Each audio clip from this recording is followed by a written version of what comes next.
Hello students, संभव digital app पर आपका स्वागत है। आज अपन बीएससी फर्स्ट ईयर के सिलेबस के बारे में देखेंगे। जूलॉजी का सिलेबस की बात करते हैं कि बीएससी फर्स्ट ईयर में जो जूलॉजी का सिलेबस होता है वो कौन सा होता है। जूलॉजी में क्या होते हैं, 3 बुक्स होती हैं, फर्स्ट सेकंड थर्ड, मतलब 3 पेपर होते हैं। तीनों पेपर में क्या होते हैं, जो फर्स्ट पेपर होता है 33 मार्क्स का होता है, सेकंड पेपर होता है वो भी 33 मार्क्स का होता है, और जो थर्ड पेपर होता है वो 34 मार्क्स का होता है। ठीक है, अब ये जो 33 मार्क्स होते हैं इनके अंदर जो पहला क्वेश्चन आता है उसके अंदर लगभग 9 क्वेश्चन आते हैं। 9 क्वेश्चन आते हैं जो एक एक नंबर के आते हैं, यानी कि शॉर्ट क्वेश्चन जो होते हैं वो कितने आते हैं, 9 आते हैं। और जो बड़े क्वेश्चन आते हैं वो कितने आते हैं, 8 क्वेश्चन बड़े आते हैं, जिनमें से आप लोगों को 4 करने होते हैं, यानी कि 4 बड़े क्वेश्चन आएंगे, 8 आएंगे टोटल, जिनमें से करने कितने होते हैं, 4 क्वेश्चन करने होते हैं। ये सारे जो 4 क्वेश्चन होते हैं ये कितने नंबर के होते हैं, 6 नंबर के होते हैं। और ये कितने नंबर का होता है, 9 नंबर का होता है। तो इस तरीके से 3 पेपर होते हैं, first paper, second paper, third paper. तीनों का एक ही पैटर्न होता है कि 9 नंबर के छोटे क्वेश्चन आते हैं, और जो 24 नंबर के कितने क्वेश्चन आते हैं, बड़े क्वेश्चन आते हैं, जो 8 होते हैं, जिनमें से टोटल करने कितने होते हैं, 4 क्वेश्चन ही करने होते हैं। ठीक है, पेपर फर्स्ट जो है जूलॉजी में बीएससी फर्स्ट ईयर का, उसका नाम है डाइवर्सिटी ऑफ एनिमल्स। कौन सा, क्या है, डाइवर्सिटी ऑफ एनिमल्स।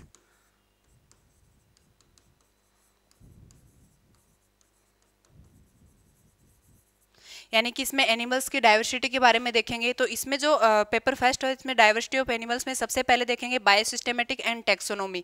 यानी कि टेक्सोनोमी इसका जो नोमेनक्लेचर होता है, जो जीवों का नोमेनक्लेचर है, या फिर इसका जो 5 किंगडम स्कीम जो था वो सारी चीज़ें देखेंगे।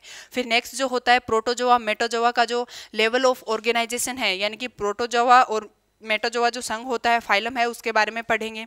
फिर नेक्स्ट जो है टेक्सोनोमी की बेसिस क्लासिफिकेशन, नॉन कोर्डेटा और कोर्डेटा के जो बेसिस होते हैं, मतलब आधार होते हैं, जैसे उसकी उनमें कौन सी समिति पाई जाती है, उनमें कौन से सिलोम जो होती है किस प्रकार की प्रेजेंट होती है, या फिर उनका जो शारीरिक संगठन होता है वो किस प्रकार का होता है, ये सारी चीज़ें हैं।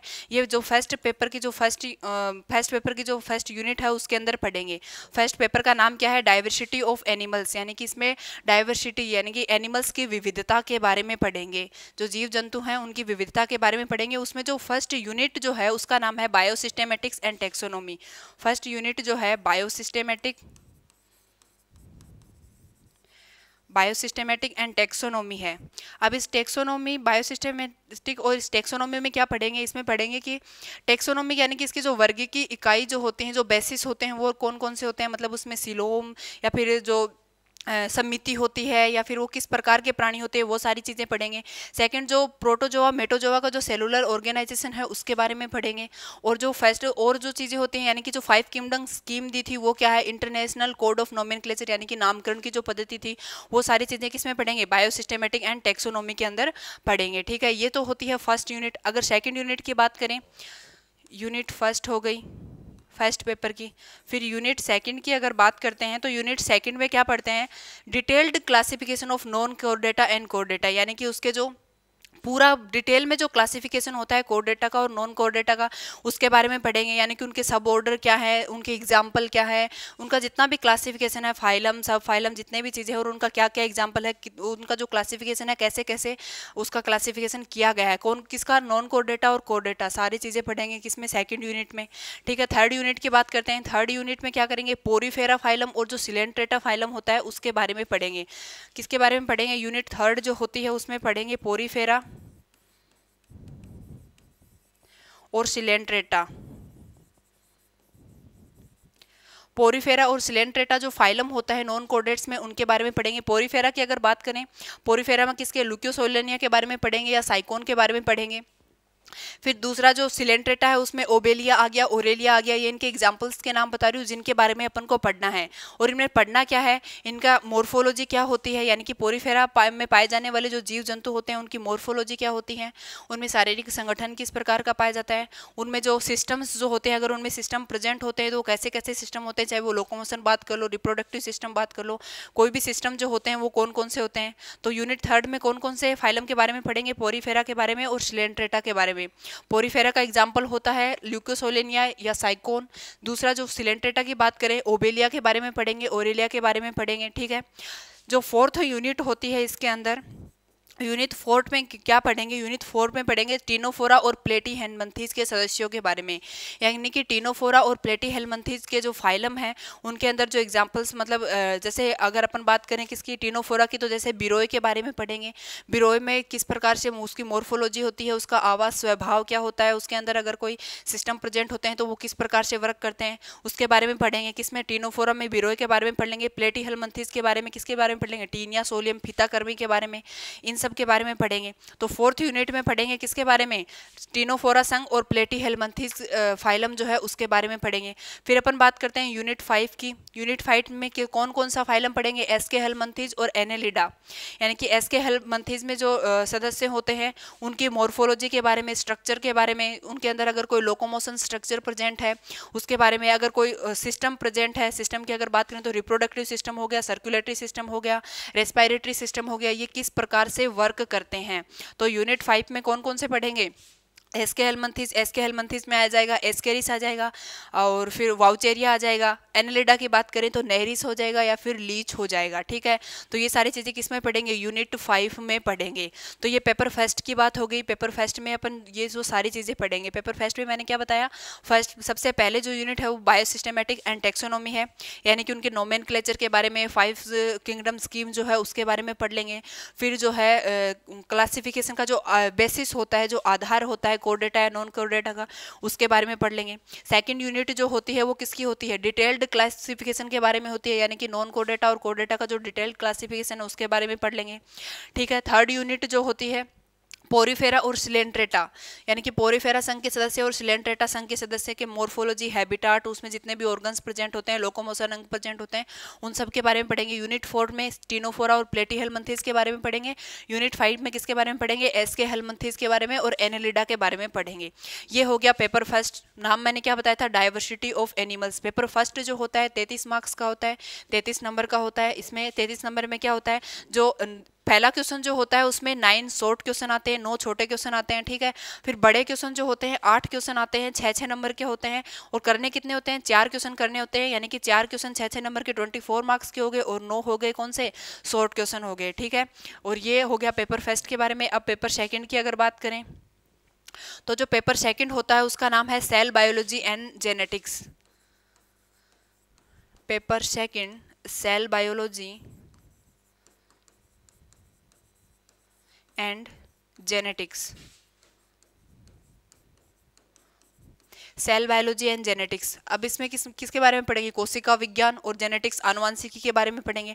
तो इसमें कौन कौन सी चीज़ें पढ़ेंगे, अगर यूनिट फर्स्ट की बात करते हैं तो यूनिट फर्स्ट में अपन पढ़ेंगे इंट्रोडक्शन ऑफ सेल, यानी कि सेल का इंट्रोडक्शन के बारे में पढ़ेंगे। कि इंट्रोडक्शन में क्या पढ़ लेंगे अपन, इसकी मोर्फोलॉजी पढ़ लेंगे, सेल के आकार के शेप के बारे में पढ़ लेंगे, सबसे छोटी सेल कौन सी होती है, सबसे बड़ी सेल कौन सी होती है, सेल का आकार कैसा होता है, ये सारी चीज़ें जो मतलब जो इंट्रोडक्शन होता है सेल का उसके बारे में पढ़ेंगे यूनिट फर्स्ट में।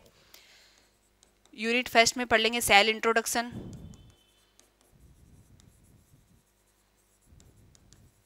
यूनिट फर्स्ट में क्या पढ़ लेंगे, सेल इंट्रोडक्शन। सेल इंट्रोडक्शन में हो गया मोर्फोलॉजी हो गई, इनकी साइज, शेप, इनका जो कैरेक्टरिस्टिक्स होते हैं या फिर इनकी जो स्ट्रक्चर होती है उनके बारे में पढ़ लेंगे। ठीक है, और जो फर्स्ट यूनिट में क्या पढ़ेंगे, सेल मेम्ब्रेन के बारे में पढ़ेंगे।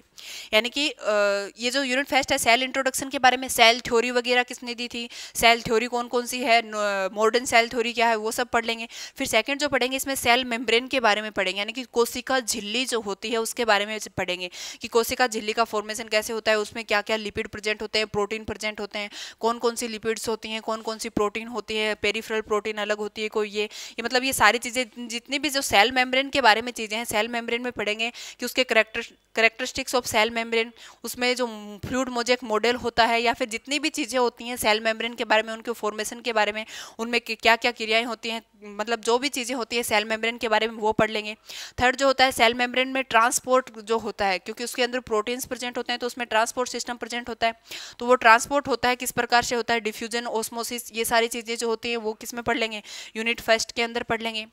अगली जो है साइटोप्लाज्मिक ऑर्गेनल्स, यानी कि जो कोशिका द्रव्य में जो ऑर्गेनल्स प्रेजेंट होते हैं उनके बारे में पढ़ लेंगे। ठीक है, तो ये यूनिट फर्स्ट की बात होगी कि किस किस के बारे में पढ़ेंगे। सेल इंट्रोडक्शन के बारे में पढ़ लेंगे, सेल मेम्ब्रेन के बारे में पढ़ लेंगे, सेल मेम्ब्रेन में जो ट्रांसपोर्ट होता है उनके बारे में पढ़ लेंगे, किस प्रकार से ट्रांसपोर्ट होता है, जो लवण होते हैं या फिर वाटर होता है, जो भी जैसा भी ट्रांसपोर्ट उसके अंदर प्रेजेंट होता है उनके बारे में पढ़ लेंगे। फोर्थ जो है साइटोप्लाज्मिक ऑर्गेनल्स, यानी कि जीव द्रव्य में पाए जाने वाले जो ऑर्गेनल्स होते हैं उनके बारे में पढ़ लेंगे।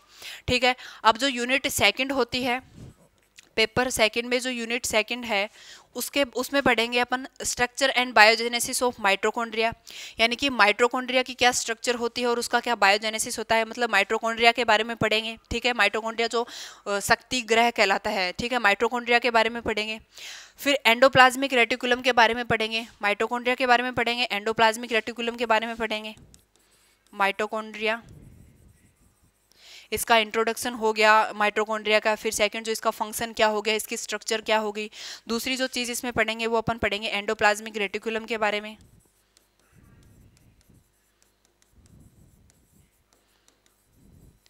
एंडोप्लाज्मिक रेटिकुलम का फंक्शन, इसकी स्ट्रक्चर, इसकी मॉर्फोलॉजी, जो भी चीज़ें होती हैं वो सारी चीज़ें पढ़ेंगे। ठीक है, structure and function of endoplasmic reticulum. फिर थर्ड जो है इसमें किसके बारे में पढ़ेंगे, लाइसोसोम, माइक्रोबॉडीज और सेंट्रियोल्स के बारे में पढ़ेंगे। लाइसोसोम के बारे में पढ़ लेंगे, लाइसोसोम, सेंट्रियोल्स, लाइसोसोम के बारे में, सेंट्रियोल्स के बारे में पढ़ लेंगे और किसके बारे में, माइक्रोबॉडीज के बारे में पढ़ लेंगे। थर्ड जो चीज़ इसमें पढ़ेंगे अपन, इसमें सीलिया, फ्लेजिला, माइक्रोविलाई जो चीज़ें प्रेजेंट होते हैं किसके लिए प्रेजेंट होते हैं, जो इनके लोकोमोशन के लिए प्रेजेंट होते हैं या किसी भी जो इनके अंदर प्रेजेंट होते हैं, सीलिया प्रेजेंट होते हैं, फ्लेजिला प्रेजेंट होते हैं या माइक्रोविलाई प्रेजेंट होते हैं, इनके बारे में पढ़ लेंगे। तो यूनिट सेकंड में क्या क्या चीज़ें पढ़ेंगे, यूनिट सेकंड में माइटोकॉन्ड्रिया का स्ट्रक्चर, फंक्शन वगैरह पढ़ेंगे। फिर किसका पढ़ेंगे, एंडोप्लाज्मिक रेटिकुलम का पढ़ेंगे, लाइसोसोम का पढ़ेंगे, फिर जो है सेंट्रियोल्स का पढ़ेंगे और माइक्रोबॉडीज का पढ़ेंगे। नेक्स्ट जो है माइक्रोविलाई के बारे में, माइक्रोविलाई के बारे में पढ़ेंगे, सीलिया के बारे में, फ्लेजिला, इनकी जो स्ट्रक्चर होती है, इनकी जो मॉर्फोलॉजी होती है, स्ट्रक्चर या फिर इनका जो वर्क होता है, फंक्शन होता है, उसके बारे में पढ़ लेंगे। ठीक है, तो ये किसकी बात होगी, यूनिट सेकंड की। अब यूनिट थर्ड की बात करते हैं। अगर यूनिट थर्ड की बात करते हैं तो इसमें न्यूक्लियर ऑर्गेनाइजेशन पढ़ते हैं। न्यूक्लियर ऑर्गेनाइजेशन का मतलब इसमें सबसे पहले structure and function of nuclear, मतलब जो न्यूक्लियस का स्ट्रक्चर एंड फंक्शन होती है उसकी किस प्रकार से स्ट्रक्चर होती है, कैसे वो फंक्शन करता है, उसके बारे में पढ़ लेंगे। फिर अगला जो इसमें न्यूक्लियर इसमें पढ़ेंगे तो वो पढ़ेंगे क्रोमोजोम के बारे में, कि क्रोमोजोम जो होते हैं वो क्या होते हैं, उनके क्रोमोजोम की मॉर्फोलॉजी क्या होती है, या फिर क्रोमोजोम अगर क्रोमोजोम की बात करें तो क्रोमोनिमा, क्रोमोमियर्स क्या होते हैं, टीलोमियर क्या होते हैं, इन सब के बारे में पढ़ेंगे। नेक्स्ट जियांट क्रोमोजोम के बारे में पढ़ लेंगे, जिसमें पोलिटीन आता है, लेम्ब्रस, इन सब के बारे में पढ़ लेंगे। यानी कि क्रोमोजोम के बारे में जितना भी पढ़ेंगे किसमें पढ़ेंगे, यूनिट थर्ड के बारे में। किसके बारे में पढ़ेंगे, न्यूक्लियस के बारे में पढ़ेंगे। न्यूक्लियस की बात कर रहे हैं तो उसमें क्रोमोजोम होते हैं तो क्रोमोजोम के बारे में पढ़ेंगे, न्यूक्लियस के बारे में पढ़ेंगे। ठीक है, फिर डीएनए स्ट्रक्चर कैसी होती है, पॉलीमॉर्फिज्म क्या होता है, रेप्लिकेशन वगैरह हो गए। फिर इसमें जितनी भी सारी चीज़ें होती हैं वो सारी इसमें पढ़ लेंगे। आरएनए स्ट्रक्चर एंड टाइप, यानी कि आरएनए, एमआरएनए होता है, टीआरएनए होता है, आरआरएनए होता है, इन सब के बारे में किसमें पढ़ेंगे, यूनिट थर्ड के बारे में पढ़ेंगे। तो यानी यूनिट थर्ड जो होती है वो क्या हो जाएगी, न्यूक्लियर ऑर्गेनाइजेशन के बारे में हो जाएगी, यानी कि न्यूक्लियर ऑर्गेनाइजेशन के बारे में पढ़ेंगे। तो थर्ड यूनिट हो जाएगी न्यूक्लियर ऑर्गेनाइजेशन। ठीक है, ये थर्ड यूनिट हो गई। अब नेक्स्ट बात करते हैं फोर्थ यूनिट की। फोर्थ यूनिट में क्या पढ़ेंगे, सेल इन रिप्रोडक्शन, यानी कि रिप्रोडक्शन में सेल जो होती है वो कैसे भाग लेती है उसके बारे में पढ़ेंगे, सेल इन रिप्रोडक्शन। इसमें क्या पढ़ेंगे, इंटरफेज न्यूक्लियस, यानी कि सेल साइकिल जो होते हैं उसके बारे में, यानी कि एस फेज, जी फेज, या ये सारी चीज़ें हैं, G1 फेज, G2 फेज, इन सारी चीज़ों के बारे में पढ़ेंगे। माइटोसिस क्या होता है, मियोसिस क्या होता है, उसके बारे में पढ़ेंगे। माइटोसिस, मियोसिस, समसूत्री विभाजन, अर्धसूत्री विभाजन, उसके बारे में पढ़ लेंगे। ठीक है, तो यानी कि जो यूनिट 4 हो जाती है, यूनिट 4 में अपन पढ़ेंगे सेल इन रिप्रोडक्शन। यूनिट 4 का नाम है सेल इन रिप्रोडक्शन, यानी कि क्या पढ़ेंगे, सेल साइकिल के बारे में पढ़ेंगे। सेल साइकिल में S phase, G1 phase, G2 phase, ये सारी फेजों के बारे में पढ़ेंगे। फिर माइटोसिस क्या होती है, मियोसिस क्या होता है, यानी कि अर्धसूत्री विभाजन और समसूत्री विभाजन जो होता है उसके बारे में पढ़ लेंगे। तो ये हो जाएगा फोर्थ यूनिट। फिफ्थ यूनिट जो आती है इसमें किसकी आती है, जेनेटिक्स की आती है। फिफ्थ यूनिट किसकी आती है, जेनेटिक्स की आती है। अपन कौन से पेपर की बात कर रहे हैं, सेकंड पेपर की बात कर रहे हैं। सेकंड पेपर का नाम क्या है, सेल बायोलॉजी एंड जेनेटिक्स। जो स्टार्टिंग इस पेपर में जो 4 यूनिट होती हैं वो सेल बायो से रिलेटेड होती हैं, यानी कि इसमें सारी सेल बायो पढ़ाई जाती है, सेल बायो से रिलेटेड होती है। जो 5वीं यूनिट होती है वो किसकी होती है, आनुवांशिकी की होती है, जेनेटिक्स की होती है। अब जेनेटिक्स में क्या 5वीं यूनिट में क्या क्या पढ़ेंगे, मेंडलिज्म पढ़ेंगे, यानी कि मेंडल ने जो वर्क किया था किस प्रकार से किया था, कौन कौन से लॉज दिए थे, मतलब जो उसने नियम दिए थे वो कौन कौन से थे, वो सारी चीज़ों के बारे में पढ़ेंगे। फिर क्रोमोजोम म्यूटेशन के बारे में पढ़ेंगे, यानी कि म्यूटेशन क्या होता है, एलोप्लॉइडी, हेप्लोप्लॉइडी, जो सारी चीज़ें होती है इनके सारे, पोलीप्लॉइडी जो होता है, एन्यूप्लॉइडी, यूप्लॉइडी, पोलिसोमी, इन सब के बारे में पढ़ेंगे। ठीक है।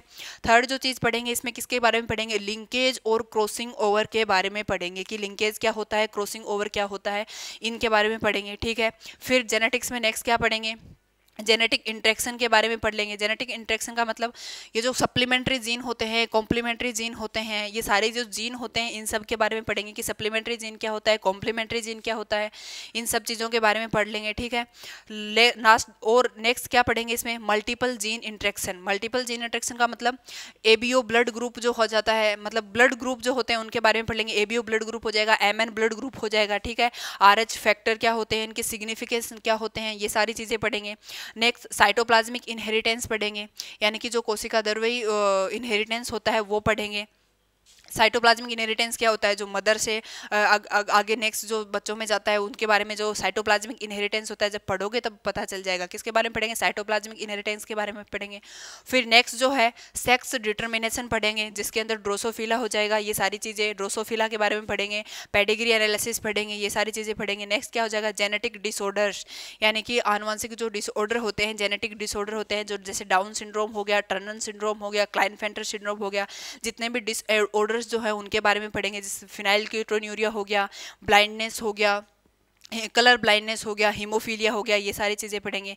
लास्ट में जो है कॉन्सेप्ट ऑफ जीन, यानी कि म्यूटोन क्या होता है, सिस्ट्रोन क्या होता है, इन सब चीज़ों के बारे में पढ़ेंगे। तो ये पेपर सेकंड का क्या हो गया, 5th यूनिट हो गई। पेपर सेकंड में मैंने बताया कि क्या होती है, 4 यूनिट जो होती हैं सेल बायो की होती हैं, सेल बायो से रिलेटेड होती हैं, जिसमें जो फर्स्ट जो है उसमें सेल इंट्रोडक्शन पढ़ा जाता है।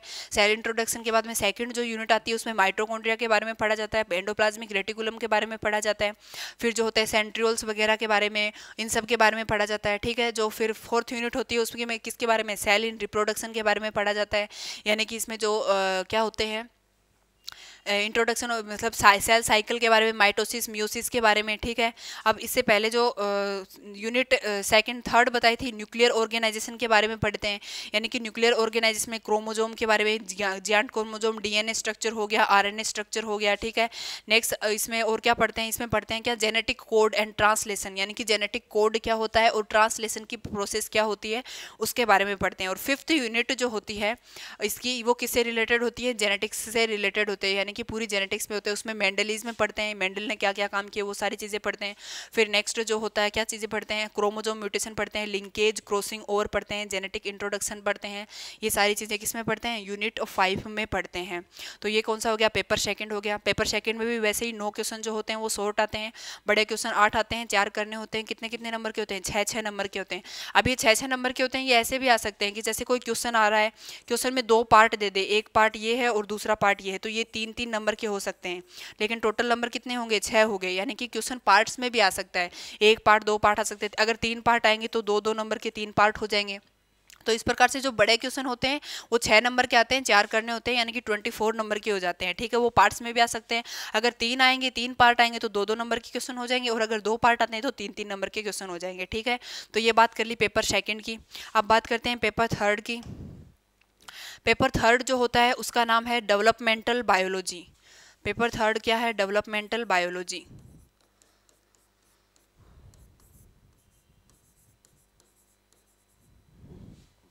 पेपर थर्ड कौन सा है, डेवलपमेंटल बायोलॉजी।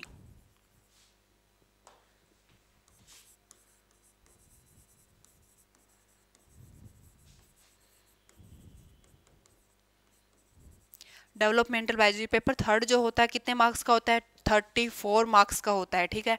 अब इसमें जो यूनिट फर्स्ट होती है उसमें क्या पढ़ेंगे, डेवलपमेंटल बायोलॉजी में, यानी कि जो इसका जो विकासात्मक जो होता है वो उसके बारे में पढ़ेंगे, यानी कि इसकी हिस्टोरिकल यानी कि types scope of embryology, embryology के बारे में पढ़ेंगे कि एम्ब्रियोलॉजी क्या होती है। ठीक है। गैमेटोजेनेसिस क्या होता है, गेमेटोजेनेसिस के बारे में पढ़ेंगे, ठीक है। फिर जो होता है स्पर्म ओवम का फॉर्मेशन किस प्रकार से होता है उसके बारे में पढ़ेंगे। वेटेलोजेनेसिस क्या होता है, फर्टिलाइजेशन यानी कि एक्टिवेशन ऑफ ओवम हो गया, एसेंस ऑफ एक्टिवेशन हो गया, change in organization of egg cytoplasm हो गया, यानी कि इन सब चीज़ों के बारे में किसमें पढ़ेंगे, यूनिट फर्स्ट के बारे में पढ़ेंगे। तो मैंने बताया यूनिट फर्स्ट कौन सी होती है, डेवलपमेंटल बायोलॉजी की स्कोप एंड अर्ली इवेंट्स, यानी कि जो अर्ली इवेंट्स होते हैं उनके बारे में पढ़ेंगे। अर्ली इवेंट्स से मतलब है एम्ब्रियोलॉजी क्या होती है, ठीक है, स्पर्म ओवम का फॉर्मेशन किस प्रकार से होता है, वेटेलोजेनेसिस क्या होता है, या फिर नेक्स्ट जो होता है फर्टिलाइजेशन जो होता है वो किस प्रकार से होता है, ठीक है। ये सारी चीज़ें किसमें पढ़ेंगे, यूनिट फर्स्ट में पढ़ेंगे। अब बात करते हैं यूनिट सेकंड की। यूनिट सेकंड क्या होती है, डेवलपमेंट बायोलॉजी की पैटर्न एंड प्रोसेस होती है, यानी कि क्या पैटर्न होता है और क्या प्रोसेस चलती है उसके बारे में पढ़ते हैं। तो पैटर्न और प्रोसेस में पढ़ेंगे क्लीवेज क्या होता है, ठीक है, फैट मैप या फिर मोर्फोजेनेटिक सेल मूवमेंट हो जाएंगे, गैस्ट्रुलेशन वगैरह जिनकी जो होती है वो क्या होती है, फिर embryonic induction, primary organization, differentiation and competence, इन सब के बारे में पढ़ेंगे। तो सेकेंड यूनिट में क्या हो जाएगा, सेकेंड यूनिट में पढ़ेंगे इनकी जो प्रोसेस होती है, pattern and process. Second unit जो होती है डेवलपमेंट बायोलॉजी की पैटर्न एंड प्रोसेस।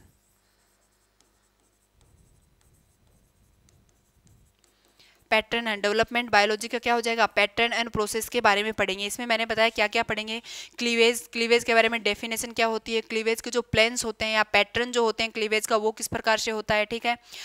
फिर नेक्स्ट क्या होते हैं, सिग्निफिकेंस ऑफ क्लीवेज पढ़ लेंगे, ब्लास्टुलेशन क्या होता है, मोरुलेशन क्या होता है, इन सब चीज़ों के बारे में पढ़ेंगे, ठीक है।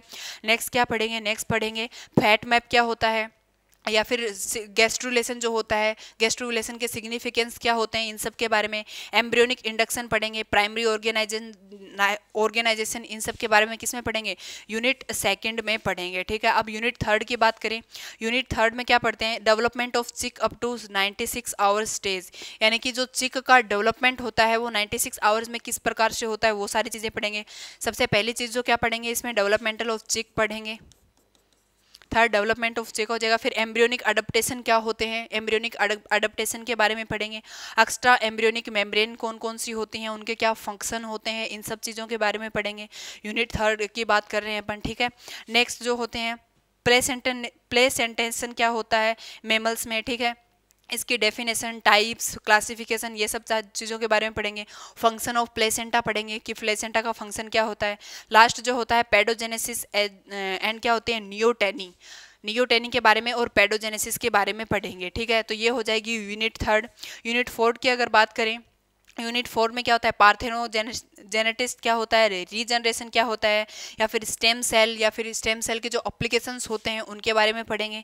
स्टेम सेल के बारे में पढ़ लिया, रीजनरेशन के बारे में पढ़ रहे। रीजनरेशन की जो क्षमता होती है, रीजनरेशन क्या होता है, मतलब किसी भी जो जानवर या जंतु किसी की बात करें उसका जो अंग कट जाता है वो वापस से उसका फॉर्मेशन हो जाना, वो मतलब रीजनरेशन होता है। जब आप पढ़ोगे तो पता चलेगा कि रीजनरेशन के बारे में पढ़ेंगे, स्टेम सेल के बारे में पढ़ेंगे, इनके एप्लीकेशंस के बारे में पढ़ेंगे, ठीक है।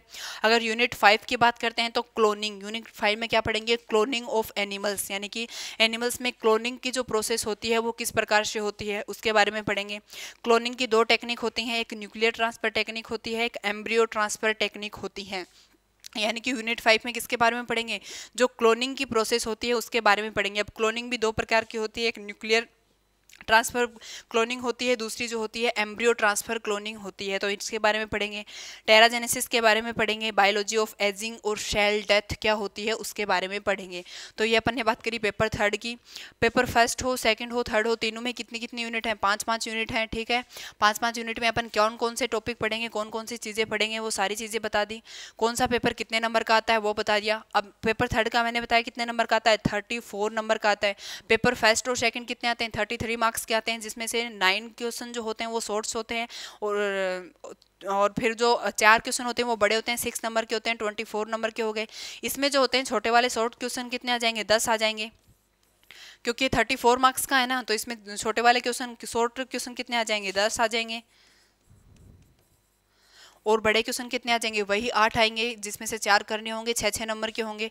यानी कि लगभग प्रत्येक यूनिट से कितने क्वेश्चन आते हैं, लगभग 2 क्वेश्चन आ जाते हैं, ठीक है। एक यूनिट से कितने शॉर्ट क्वेश्चन आ जाते हैं, फिर बाकी जो यूनिट बचती है उसमें से एक यूनिट में से लगभग 2 क्वेश्चन आते हैं, एक क्वेश्चन करना होता है, ठीक है। मोस्टली ऐसा ही होता है। तो इसमें क्या होता है, 10 शॉर्ट क्वेश्चन आएंगे और बड़े क्वेश्चन कितने आएंगे, 8 आएंगे, जिसमें से 4 करने होते हैं, 6-6 मार्क्स के आएंगे। तो ये अपन ने किसकी बात कर ली, पेपर थर्ड की। पेपर थर्ड का क्या नाम था, डेवलपमेंटल बायोलॉजी, वही इसमें कितनी यूनिट थी, 5 यूनिट थी।